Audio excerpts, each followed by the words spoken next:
শহর বহরমপুরের ভৈরবতলা পুজো কমিটির ভৈরব পুজো এবছর ১৫০তম বর্ষে পদার্পণ করেছে। এই পুজো সকাল থেকেই শুরু হয়ে গিয়েছে অগণিত ভক্তবৃন্দের ঢল মন্দির প্রাঙ্গণে।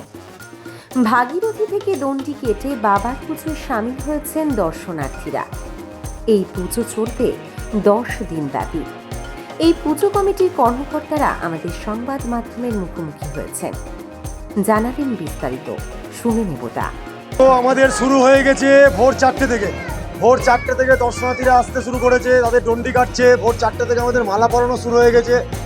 আস্তে আস্তে আমরা পুজোর দিকে এগিয়ে গেছি, ঘট ভরা হচ্ছে। তারপরে এখন পুজো শুরু হয়ে গেছে, পুজো আমাদের চলছে। হ্যাঁ, ইনি হচ্ছে আমাদের পুজোর মানে কর্তা, যাকে বলে আমাদের সমিতির কর্তা। আমাদের পুজোর কমিটির একটা কমিটি হয়, পুজোর কমিটি আর মানে সমিতির একটা কমিটি। এই কমিটির প্রেসিডেন্ট সারা বছর যে আমাদের সমিতির কমিটি থাকে, তা বাকিটা আমার থেকে উনি ভালো বলতে পারবেন, তা উনি বলুন।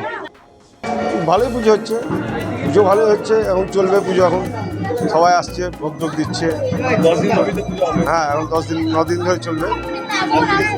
আজকে থেকে শুরু। এখন তো কয়েক হাজার, হ্যাঁ সারাদিন চলবে।